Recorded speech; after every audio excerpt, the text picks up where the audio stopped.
मेरी अपनी सबकी है ये,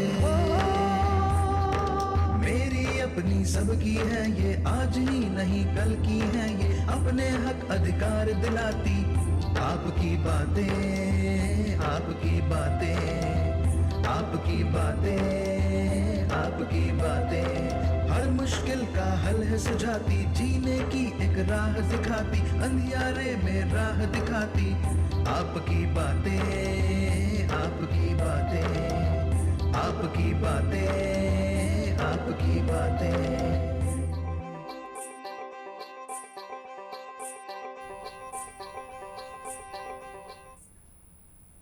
नमस्कार दर्शकों, बहुत बहुत स्वागत है आप सभी का आप ही के अपने कार्यक्रम में, जिसमें हम करेंगे आपकी बातें।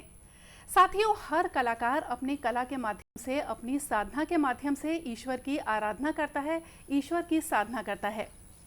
हर कलाकार अपनी कृति से, अपनी रची हुई रचना से ईश्वर को सच्ची श्रद्धांजलि अर्पित करता है, जो कि उसकी खुद की रची हुई है। साथियों, हमारे आज के मेहमान ने भी एक ऐसी ही रचना रची, एक ऐसी कृति का सृजन किया जिसने पूरी दुनिया में तहलका मचा दिया और साथ ही एक नया इतिहास भी रच दिया। जी हाँ साथियों, हम बात कर रहे हैं प्रसिद्ध फिल्म भूलन द मेज की, जिसने अनेक अवार्ड्स हासिल किए हैं, अनेक पुरस्कार हासिल किए हैं और अब हाल ही में उसने जो इस देश का सबसे गौरवशाली पुरस्कार है नेशनल फिल्म अवार्ड, वो प्राप्त किया है सर्वश्रेष्ठ प्रादेशिक फिल्म के लिए। तो हमारे आज के मेहमान हैं इसी प्रसिद्ध और नायाब फिल्म के डायरेक्टर, स्क्रिप्ट राइटर और साथ ही प्रोड्यूसर मनोज वर्मा जी। आपका बहुत बहुत स्वागत है मनोज जी, और साथ ही दूरदर्शन परिवार की ओर से और अपने तमाम दर्शकों की ओर से आपको ढेर सारी शुभकामनाएं और बधाई देना चाहती हूं। और मनोज जी, मुझे पता है कि आपके पास खूब सारी बधाइयाँ आ रही होंगी, खूब सारे फ़ोन्स आ रहे होंगे, मैसेजेस आ रहे होंगे, लेकिन हम आपके साथ एक बार फिर अपने दर्शकों के साथ उस एक पल को जीना चाहते हैं जब आपको सबसे पहले पता चला कि भाई हमको अवार्ड मिल गया है। जी जी जी। एक्चुअली घर में ऐसे ही कुछ छोटे मोटे काम चल रहे थे और मैं नीचे कुछ लोगों के साथ मुलाकात कर रहा था जी। वो गए हैं और मेरे पास एक फ़ोन आता है आईबीसी से कि आपकी एक बाइट चाहिए जी। तो मैंने किस संबंध में, अभी तो 2 दिन पहले हम वहाँ बैठे थे और इंटरव्यू हुआ था, तो बोले नहीं आपकी बाइट चाहिए जो अवार्ड मिला है उसको लेके। मतलब कौन सा अवार्ड मिला है? तो बोले कि 67 national award, national film award जो है वो भूलन द मेज को मिला है जी। तो मैं बोला क्या बात कर रहे हैं आप? हाँ। तो बोले अरे सर आपको खबर नहीं मिली क्या अभी? मैं बोला मुझे तो पता नहीं। बोले सर आपका फ़ोन लेना है। अच्छा। तो वहाँ से जो मतलब वो सबसे पहला फ़ोन था जिससे मुझे और कितना सुखद पल रहा होगा वो। बिल्कुल बिल्कुल, क्योंकि काफ़ी समय से हम इस चीज़ का वेट कर रहे थे। ये 2019 में फिल्म सेंसर हुई और 2020 के कंपटीशन के लिए इसको डाला था जी। तो कोरोना के कारण ये 1 साल पूरा लेट हुआ है। जी जी जी। तो काफ़ी लंबा इंतज़ार था हमारे लिए कि फिल्म के रिजल्ट्स के लिए बहुत बेसब्री से इंतज़ार था। जी जी। और रिजल्ट और परिणाम जो है इतना सुखद रहा सुखद रहा ये जी। तो मेरे ख्याल से कि आपने भी उम्मीद नहीं की होगी कि इतना सुखद परिणाम सामने आएगा। बिल्कुल उम्मीद थी, मुझे ऐसा लगता था कि ये फिल्म को मिलना चाहिए जी। क्योंकि जहाँ पे भी जिस भी फेस्टिवल में फिल्म गई है जी। वहाँ पे इसका जो प्रतिसाद हमको देखने को मिला है वो रिएक्शन बहुत कमाल का रहा है। जी। तो ऐसी उम्मीद थी मुझे कि शायद इस फिल्म को नेशनल अवार्ड आना चाहिए जी। तो इसलिए और ज़्यादा बेसब्री से इंतज़ार था मुझे कि क्या होने वाला है। और आया आपके साथ तो हम लोगों को गर्व है कि हमारे बीच में से जो एक इतना नायाब कलाकार निकला। मनोज जी, जो कला होती है वो एक बीज के समान होती है जो कि एक कलाकार के मन में पनपती है और फिर वो रूप लेते लेते एक विशाल पेड़ का आकार ले लेती है। भूलन द मेज की अगर बात करें तो इसका बीज आपके मन में कहाँ से पड़ा? भूलन का एक्चुअली क्या है, हम बहुत रेगुलरली मेन स्ट्रीम सिनेमा बनाते रहे हैं तो 3-4 फिल्म मेरी हो चुकी थी। उसके बाद संजीव बख्शी जी से मेरा परिचय था पुराना।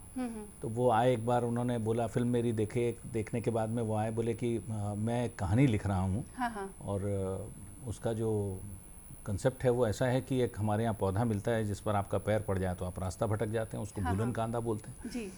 तो जैसे सबके दिमाग में ये चीज़ आती क्या सच में ऐसा होता है जी। तो वो चीज़ मुझे भी लगी। मैं बोला ऐसा होता है? हम मामा जी बोलते हैं उनको। तो बोला मामा जी सचमुच ऐसा होता है? तो बोले पता नहीं लेकिन ऐसा गांव वाले मानते हैं कि ऐसा होता है। जी।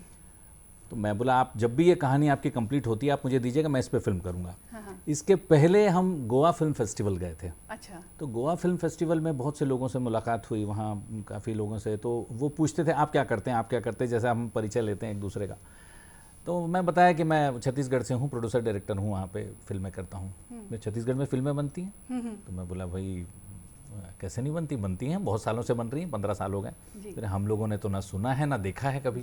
तो ये बात मुझे हर्ट करी कि हम ऐसा सिनेमा बना रहे हैं जो सिर्फ हम देख रहे हैं, बाहर किसी को खबर नहीं है, हमारी संस्कृति नहीं समझ रहे हैं, हमारी भाषा हम बाहर तक नहीं पहुंच पा रहे हैं। तो वहाँ पे थोड़ा सा ये लगा था कि मुझे एक ऐसी ऑफ ट्रैक मूवी या समानांतर सिनेमा जिसको हम बोलते हैं वो बनाएं जिसमें हमारे यहाँ की मिट्टी की खुशबू हो, हमारे यहाँ के गीत हों, जिसको लोग बाहर सुने और बाहर तक ये फिल्म जाए। तो ये साथ साथ ये कनेक्ट हो गया कि उसी समय बख्शी जी ने ये लिखा और चीज़ें जो हैं वो मतलब मटेरियलाइज हो पाई। जी, एक माध्यम बन गया मेरे ख्याल से, एक आपको मोटिवेशन मिल गया कि एक ऐसी नायाब फिल्म बनाई जाए जिसका कि देश में और विदेशों में भी नाम हो जाए।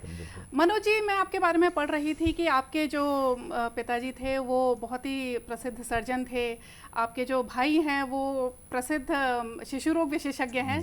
तो ये जो स्टेथोस्कोप और सर्जिकल नाइफ्स की जो दुनिया है, इसके बीच में से आपने कैसे संगीत की लहरियाँ और कैमरे के एंगल्स ढूंढ निकाले? एक्चुअली मैं बचपन से गाता रहा हूँ। संगीत का शौक़ था बहुत, छोटपन से ही था संगीत घर में थोड़ा बहुत जी।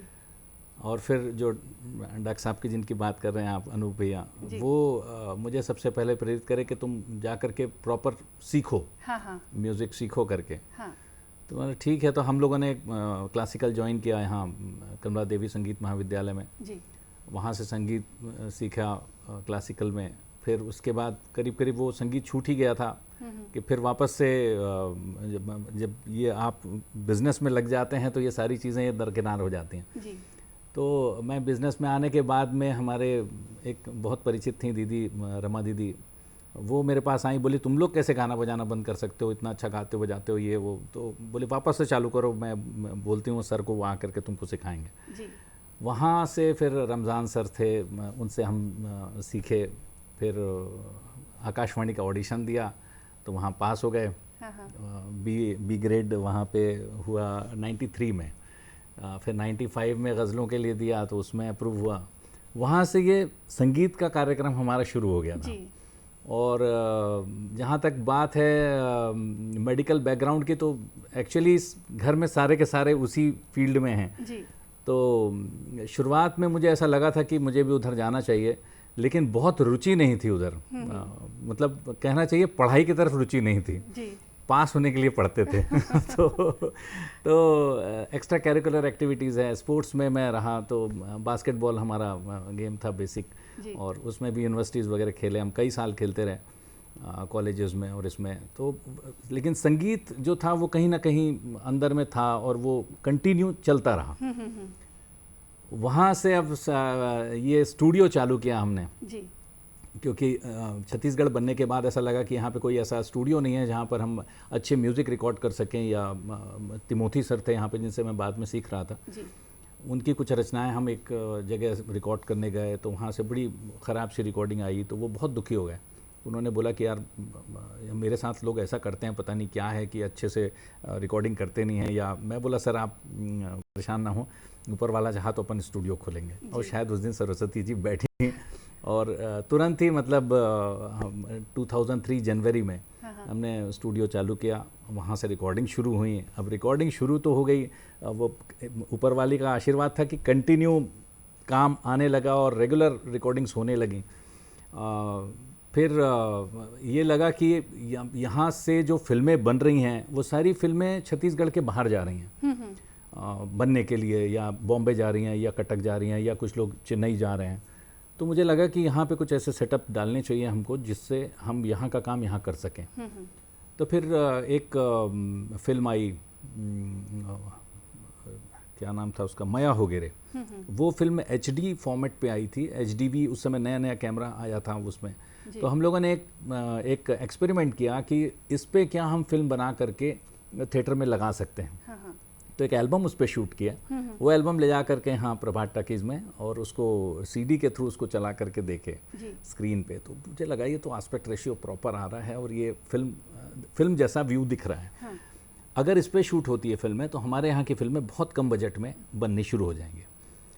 उन्होंने भी कोशिश की, वो फिल्म आई, लेकिन वो उसका कुछ जो टेक्निकली अगर मैं बोलूँ तो 725-76 जो फ्रेम होता है उस फ्रेम पे उन्होंने उसको शूट कर लिया था जी। तो वो प्रॉपर पर्दे पे नहीं दिख रही थी फिल्म। मतलब जो थोड़ा छोटा व्यू, हाँ, छोटा व्यू है। दिखता है, उस जी। तरीके की दिखती थी। जी। तो फिर इसके लिए हम लोगों ने मैंने एक फिल्म बनाई, बैर, फर्स्ट फिल्म थी मेरी। तो वो सिर्फ इसी बात के लिए बनाई थी कि क्या हम यहाँ पे सारा काम कर सकते हैं। हाँ। और वो फिल्म एचडीवी पे शूट किया हमने। हाँ। शूट करने के बाद उसमें ऊपर 2:3 की जो पट्टी लगती है, वो पट्टी लगाने से जब वो खींचते हैं उसको तो वो प्रॉपर पर्दे पे पूरी दिखती है। अच्छा। तो वो पहली ऐसी फिल्म बनी जो पूरे पर्दे पे आनी शुरू हुई। वहाँ से एचडीवी फॉर्मेट में फिल्में शूट होनी शुरू हो गई यहाँ से। हाँ। और उसके तुरंत बाद सतीश जैन जी आए और वो तो बहुत बड़ा नाम थे उस समय भी, आज भी बहुत बड़ा नाम है सतीश जैन जी, हम लोग सब उनसे सीखते आ रहे हैं कहना चाहिए। तो वो आए, बोले मैं इसी फॉर्मेट में फिल्म करना चाहता हूँ और तुम्हारे यहाँ एडिट करूँगा। मैं बोला जी भैया। हाँ। वहाँ उन्होंने माया बनाई, जो सुपर डुपर हिट हुई फिल्म, और वो फिल्म मैंने एडिट की थी। जी। तो एडिट करते समय उनसे बहुत कुछ सीखने को मिला। हाँ। फिर वो बोले मुझे कि तुम्हारा डायरेक्शनल सेंस बहुत अच्छा है यार, तुम्हारे साथ एडिट में बैठा था मैं, तो तुम फिल्में करो। मैं बोला भैया रहने दो, मेरे को धूप में घूमने कोई मतलब नहीं है, बढ़िया आराम से एसी में बैठता हूँ यहाँ, मेरा काम ठीक चल रहा है। नहीं, तुम इसको लाइटली मत लो। हाँ। तुम करो, तुम्हारा डायरेक्शनल सेंस अच्छा है। तो फिर वहाँ से उन्होंने थोड़ा सा मुझे इंस्पायर किया। जी। और फिर और उसके बाद फिर बढ़ते बढ़ते जो है वो भूलन द मेज तक आ पहुंचा। और जैसा आपने बोला कि हमको इस बात की खुशी है कि आपने जो है चिकित्सा जगत में अपने कदम नहीं बढ़ाए, जिसका परिणाम ये हुआ कि एक जो नायाब जो फिल्म है वो आपने हमारे दर्शकों के लिए और हमारे देश के लिए हमको दी।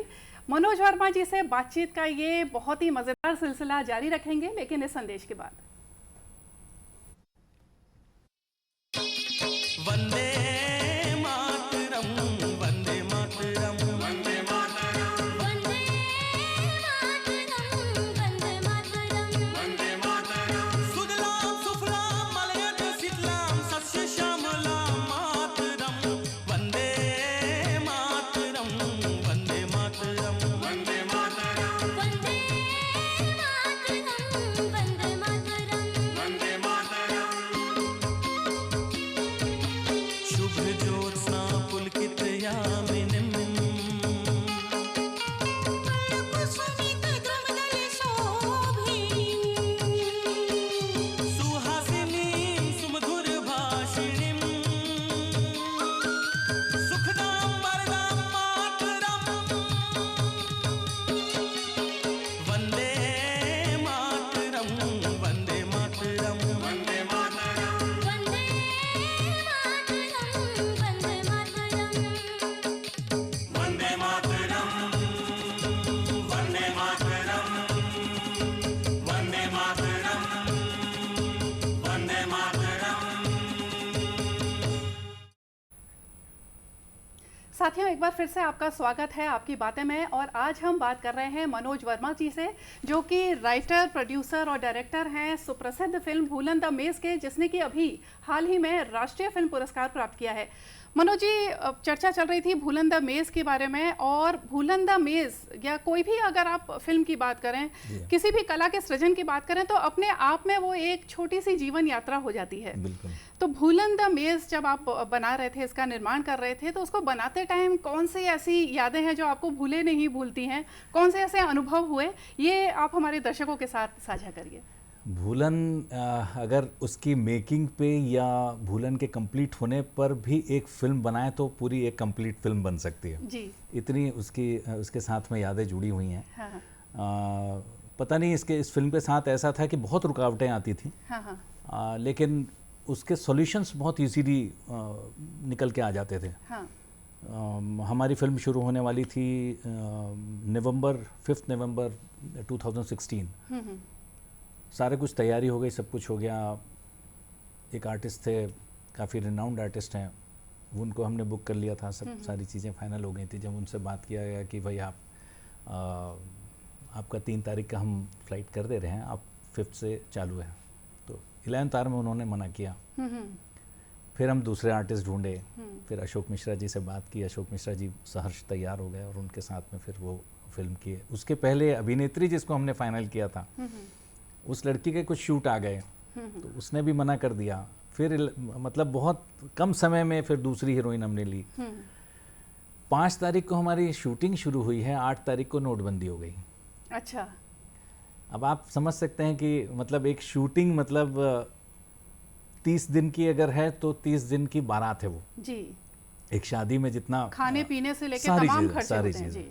तो उस समय पे छोटे छोटे खर्चों को आप चेक से देना बहुत कठिन था, जी। और दूसरे छोटे नोटों के साथ में इतनी जगह जा कर के घूमना और वो पैसे रखना, वो भी एक कठिन काम था। जी। तो वो बड़ी दिक्कतों से हम लोग गुजरे वहाँ पे। उसके बाद हम ये फिल्म जो शूट किए हैं वो महुआ भाटा में शूट किए हैं। महुआ भाटा जो है गरियाबंद के- गरियाबंद से 30 किलोमीटर अंदर जंगल है पूरा। जी। वो भुंजिया आदिवासियों का गांव है। हाँ हाँ। और वहाँ उस गांव के बारे में मैं 2 बात ज़रूर बताना चाहूँगा कि ऐसा गांव न मैंने कभी देखा ना सुना है। अच्छा। ऐसा कमाल के लोग जो आप मतलब हम बोलते ज़रूर हैं वो गांव में रहते हैं, पीछे रहते हैं, या उनको वो चीज़ें समझ में नहीं आती, लेकिन मैं आपको बता दूं कि जो उनकी सभ्यता, जो उनकी संस्कृति है, हाँ, हाँ। उनको हम छू भी नहीं सकते। सही वो बात इतने ऊपर हैं हमसे। जी। तो पर्यावरण को लेके ले लीजिए, पर्यावरण या को आप देखिए, वहाँ महिलाओं पे के- मैं बता रहा हूँ आपको, मैं 15 साल पहले, मेरे ख्याल में 2005 वगैरह में मैं वहाँ पे गया था ट्रैकिंग करने। हाँ हाँ। उस गांव के पीछे एक बहुत बड़ी पहाड़ी है। अच्छा। उस पहाड़ी पे हम ट्रैक करने के लिए गए थे, और जब वो गांव को देखा मैं उस समय, तो मुझे लगा कि ये ऐसा इतना साफ सुथरा गांव, अच्छा। इतना साफ सुथरा गांव, आपको एक पत्ता कहीं नहीं मिलेगा ऐसे पड़े हुए। तो हम लोग तेंदू खा लिए थे वहाँ। तेंदू चार वगैरह था, तो तेंदू खाया हमने। तो वो उसका छिलका हम हाथ में लेके घूमते रहे कि हम फेंके कहाँ। जी। मतलब जो कि शहरी सभ्यता को सीखने की जरूरत है। एग्जैक्टली, कि मैं सफाई वही बोल हमको रहा हूँ कि सीखनी देखिए पड़ रही है। ये स्वच्छता अभियान अभी आया है, जी। लेकिन वो लोगों के यहाँ आपको ना नाली मिलेगी बाहर, हाँ हाँ। एक भी नाली नहीं है, अच्छा। एक मच्छर नहीं मिलेगा आपको। वो उनका सैनिटाइजेशन इतना मतलब इतना कमाल का है कि आप सोच नहीं सकते। जी। और उनको लोग पिछड़ा बोलते हैं, मुझे बड़ा आश्चर्य होता है। जी। तो वो दिमाग में था वो जगह मुझे कि ये बहुत कमाल की जगह है। जिस समय बख्शी जी की मैंने उपन्यास पढ़ी भूलन कांदा, तो उसमें एक ऐसे गांव का जिक्र था कि बड़ा साफ सुथरा और गोबर से लिपा हुआ गांव। तो मुझे ऐसा लगता था मैंने कहीं देखा है ये गांव, कहाँ देखा है। फिर ध्यान आया कि वो गरियाबंद से हम गए थे वहाँ पे, तो उधर कहीं था। बहुत समय लगा उसको ढूंढने में, मतलब वो गांव मेरे दिमाग से हट चुका था कि बहुत जंगल के अंदर था कहाँ पे। तो धीरे धीरे करके पता लगवाया, तो पता चला वो महुआ भाटा था। तो फिर वहाँ पे हम गए, विष्णु खरे साहब आए हुए थे, उनके साथ बख्शी जी, हम लोग सब जा करके वो लोकेशन देखे, वहाँ के लोगों से बात की। वो सारे लोग बड़े खुशी से तैयार हो गए, साहब जरूर करिए यहाँ पे। और वो गांव में जब हम शूट किए हैं, तो वो पूरे गांव वाले उसमें आपको देखने को मिलेंगे। अच्छा। As an actor. जी जी, मतलब गांव वालों के साथ आपने उनको बिल्कुल। कैरेक्टर में ढाल के और एग्जैक्टली, शूटिंग की। हमारे यहाँ के लोगों को हमने उनके साथ मिंगल कर दिया था। जी जी जी। और वो उनके बीच के ही दिखते थे। हाँ हाँ। जो एक्ट्रेसेस हैं उनके बॉडी में टैटूज बनवाते थे, रोज टैटू बनता था। जी। मेकअप किसी का नहीं होता था, बहुत हल्का टचिंग करने, क्योंकि नेचुरल फिल्म थी। हाँ। जो रियलिस्टिक मूवी के कारण उनके मेकअप में बहुत ज़्यादा वो नहीं, लेकिन टैटूइंग में उनको इतना समय लगता था, रोज़ इधर पे वो पूरे बॉडी में उनके टैटू होता है। जी। तो वो प्लस वहाँ पे उनकी सभ्यता थी कि चाहे मैरिड हो चाहे अनमैरिड हो या विधवा हो, वो सारे लोग वाइट साड़ी पहनते हैं। हाँ हाँ। तो ये सारी यहाँ की महिलाएं जो हमारे साथ शूट पे गए थे, वो सब सफ़ेद साड़ी पहनती थी। जो शादीशुदा होती थी वो ग्रीन चूड़ी पहनती थी। इतना ही डिफरेंस था। अच्छा। तो ये वहाँ का एक कमाल का संस्मरण है। हाँ। वो जगह हम भूल नहीं सकते, जी। वहाँ के लोग हम भूल नहीं सकते। वो एक अब मेरे ख्याल से आजीवन आपके एक जीवन का अंग बन गया है, और अंग जो बन गया। हम अनुभव आज है- भी जुड़े हुए हैं उनसे। जी जी। वो वहाँ ले जा करके मैंने 2 बार फिल्म दिखाई है। और वो इतना मतलब कहना चाहिए, फिल्म देखने के पहले भी आप देखिए संस्कार देखिए उनके, कि जब हम फिल्म दिखाने गए तो वो जो सबसे सियान बोलते हैं जिनको अपन, वहाँ के जो सबसे बुजुर्ग आते हैं, वो बाबा आए, वो आकर के उन्होंने पूजा पाठ की, पूजा पाठ करके 4 नारियल चढ़ाए, गुलाल उलाल लगा करके, और फिर वो फिल्म शुरू की है। तो ये चीज़ें हमको यहाँ देखने को नहीं मिलेंगी जो हमने वहाँ पे देखा। मेरे ख्याल से यही हमारे जो सुंदर सा राज्य है उसकी खूबसूरती है कि इतनी अच्छी अच्छी संस्कृतियां हैं यहाँ पर, कि काफ़ी कुछ शहरी लोगों को उनसे सीखने की ज़रूरत है। मनोज जी, आपने जो भूलन दा कांदा बनाई, एक बहुत बहुत ही रियलिस्टिक फिल्म है, सार्थक सिनेमा जिसको बोला जाता है। उससे पहले आपने कमर्शियल फिल्म्स का भी निर्माण किया, तो दोनों की अगर बात करें, निर्माण की अगर बात करें, तो दोनों में किस तरह से आपको अलग अलग अनुभव हुए? देखिए, जब आप मेन स्ट्रीम सिनेमा करते हैं, देखिए चुनौतियां दोनों में बहुत हैं। मतलब आप ऐसा नहीं सोच सकते कि कोई चीज़ बहुत आसानी से हो गई या हो जाएगी। तकलीफ़ें दोनों में आती हैं, लेकिन जब आप इस तरीके का काम करते हैं, थोड़ा रियलिस्टिक मूवी करते हैं, वहाँ पे बहुत खींच के आपको काम करना पड़ता है कि आर्टिस्ट लाउड ना हो पाए। वहाँ पे हमको लाउडनेस चाहिए होती है जब आप मेन स्ट्रीम सिनेमा करते हैं, और यहाँ पे बहुत रियलिस्टिक आपको एक्टिंग करानी पड़ती है। तो यहाँ पे थोड़ी दिक्कत हमको शुरू में आती थी आर्टिस्टों के साथ भी, क्योंकि उनको बहुत रियाज कराना पड़ता था। भाई धीरे धीरे धीरे धीरे, थोड़ा कम करो, थोड़ा कम करो। वो लाउड हो जाते थे, क्योंकि जितने भी आप देखेंगे रीजनल मूवीज देखेंगे, जिनका मेन स्ट्रीम सिनेमा देखेंगे, वहाँ पे एक्टिंग थोड़ी लाउड रहती है। तो वो एक बड़ा डिफरेंस मेरे को जो दिखता है इसमें। दूसरा, जो लाइट के जो हम खेल खेलते हैं इसमें, कि जो शैडोज पे आप खेल रहे हैं, या लाइटिंग जिस तरीके की होती है, बहुत रियलिस्टिक लाइटिंग होती है। कमर्शियल सिनेमा में वैसी लाइटिंग नहीं होती। कमर्शियल में थोड़ा चेंज रहता है, मतलब सब चीज़ें चकाचक दिखनी चाहिए, वो रंग बिरंगी होती है। मतलब अगर वो एक छोटी सी झोपड़ी है, उसके अंदर भी घुसते हैं तो वहाँ पे भी लाइट भरपूर रहती है। तो ये कमर्शियल सिनेमा, और जो हम अगर रियलिस्टिक सिनेमा की बात करें कि एक चूल्हे की खाली लाइट पड़ रही है उस पर, तो वही लाइट दिखेगी। उससे ज़्यादा लाइट आई तो फिर वो बात ख़त्म हो जाती है। तो ये कुछ बेसिक डिफरेंसेस मुझे खास इन दोनों में दिखे। मनोज जी, जैसे अभी बात हो रही थी कमर्शियल सिनेमा की, तो कोई भी जब कलाकार होता है, वो अपनी कला का सृजन करता है, तो साथ में जो एक व्यावसायिक सफलता है वो भी बहुत ज़रूरी है कि भाई वो उस कला को उसका प्रतिसाद मिल सके, वो बहुत ज़्यादा पॉपुलर हो सके, उसको बढ़ावा मिल सके। छत्तीसगढ़ी अगर हम फिल्म जगत की बात करें, तो ये अभी भी अपनी जड़ें जमाने की कोशिश कर रहा है। क्या कुछ करने की ज़रूरत है कि जो हमारी छत्तीसगढ़ की फिल्म इंडस्ट्री है वो और मजबूती से अपनी जड़ें पकड़ सके, और जैसा कि आपने कहा कि देश में भी अपना नाम कर सके? कमर्शियल सिनेमा की जहाँ तक बात करें हम, तो यहाँ पे कमर्शियल सिनेमा बहुत अच्छे बना रहे हैं। जैसे सतीश जैन जी हैं, अगर उनकी हम बात करें तो वो सीख करके आए हुए हैं। उन्होंने मुंबई में कम से कम 10-15 साल वहाँ पे बहुत से लोगों को असिस्ट किया है, बहुत सी कहानियाँ लिखी हैं, और यहाँ पे हर पिछली फिल्म से उनकी अगली फिल्म 1.5 गुना कमाती है। तो ये जो कमर्शियल एस्पेक्ट है उस फिल्म का, उनकी फिल्मों का, उसको देख के ऐसे लोग कूद पड़ते हैं, उनको लगता है कि फिल्म बनाना बहुत आसान है, कि इनकी फिल्म 5 करोड़ कमा ली है तो हमारी कम से कम 1 करोड़ तो कमाएगी। ये इसका कोई क्राइटेरिया है ही नहीं कि कोई इतना कमा रहा है तो हम इतना कमा सकते हैं। जब तक कि आप अच्छी फिल्म नहीं बनाएंगे, आपको अपना 100% देना होगा, उसमें आपको सीख के आना होगा। ये बेसिक चीज़ें हैं जो हमारे यहाँ कमी है जिस चीज़ की। यहाँ पे एक प्रॉपर इंस्टीट्यूट्स नहीं है जहाँ पे लोग सीख करके आएँ। यहाँ से जो बाहर जाते हैं सीखने के लिए, वो बाहर रह जाते हैं, वो वापस नहीं आते। बिल्कुल। तो ये छोटी छोटी चीज़ें हैं, अगर हम सीख करके यहाँ आके यहाँ के लिए काम करें तो शायद और बेहतर फिल्में बनेंगी। और जो लोग यहाँ पे बिना सीखे काम कर रहे हैं, उनको भी लगेगा कि नहीं, हमको सीख करके कुछ काम करना चाहिए। जी, तो इसी बात पे मैं और आगे बढ़ना चाहूँगी कि जो हमारे युवा वर्ग हैं, जो इस कला में आगे बढ़ना चाह रहे हैं, उनको आप क्या संदेश देना चाहेंगे कि कैसे उनको, एक तो अपनी मन स्थिति कैसी रखनी चाहिए, क्या कुछ करना चाहिए कि वो अच्छा एक फिल्मों का निर्माण कर सकें?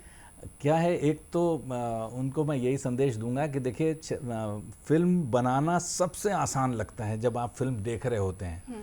आपको लगता है कि ये तो मैं कर लूँगा, क्योंकि मेरे पास रोज़ ऐसे लोग आते हैं जो बोलते हैं कि साहब मैं स्क्रिप्ट लिखता हूँ, मैं कहानी लिखता हूँ।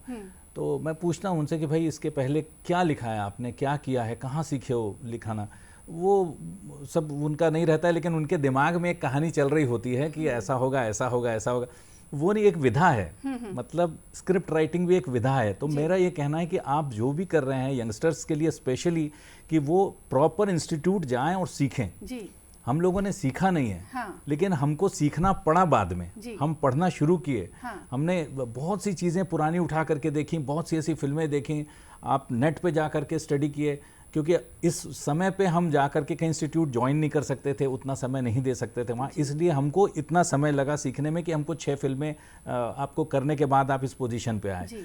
तो ऐसा क्यों करना, मैं बोलता हूँ अगर सीख करके आप पहली ही फिल्म ऐसा बना लें तो बहुत ही अच्छी बात है। तो सीखना बहुत ज़रूरी है, चाहे आप कहीं से भी सीखें, सीखे बिना काम करेंगे तो वो प्रॉब्लम्स आएंगे। और मेरे ख्याल से रोज कोई ना कोई अनुभव हमको सिखाता रहता है, तो ये जो एक रोज सीखने की ललक है बिल्कुल। ये नहीं छोड़नी चाहिए। चलते चलते मनोज जी, क्योंकि हमारी उम्मीदें इतनी बढ़ गई हैं कि अब हम राष्ट्रीय पुरस्कार के बाद ऑस्कर की सपना संजोकर बैठे हैं, तो चलते चलते मैं आपसे जानना चाहूंगी कि ऑस्कर के लिए, क्योंकि हमको बहुत उम्मीद है, क्या कुछ आपके मन में प्लानिंग है या किस तरह की आप अगर तैयारी करना चाह रहे हैं और बड़े आसमान को छूने के लिए? नहीं, देखिए क्या है, किसी फेस्टिवल को या किसी पुरस्कार को एक फोकस मान करके हम कभी काम नहीं करते हैं। बिल्कुल। हम हमेशा ये कोशिश करते हैं कि पिछली हमारी जो चीज़ थी उससे बेहतर हम कुछ अगला करें। बिल्कुल। तो इतनी ही कोशिश रहेगी, फिर उसके बाद वो अगर ऑस्कर चले जाए तो ये ऊपर वाले की मेहरबानी है। जी, और हम भी यही दुआ कर रहे हैं कि जैसे आपने इतना बड़ा पुरस्कार हासिल किया, अब ऑस्कर का भी पुरस्कार अगर आ जाए, यही हमारी दुआ है और साथ ही हमारे दर्शकों की भी दुआ है। मनोज जी, एक बार फिर से आपको ढेर सारी शुभकामनाएं, बधाई दूरदर्शन परिवार की ओर से, हमारे दर्शकों की ओर से इस बड़े अवार्ड के लिए। और आपने इतने अच्छे अनुभव हमारे साथ साझा किए, इसके लिए आपका बहुत बहुत धन्यवाद। बहुत शुक्रिया। साथियों, उम्मीद है कि हमारी आज मनोज वर्मा जी, जिन्होंने भूलन द मेज इस प्रसिद्ध फिल्म का डायरेक्शन किया था, इसकी स्क्रिप्ट राइटिंग और प्रोड्यूसर भी हैं वो, उनसे बातचीत आपको ज़रूर पसंद आई होगी। इसी के साथ हमको दीजिए इजाज़त। नमस्कार।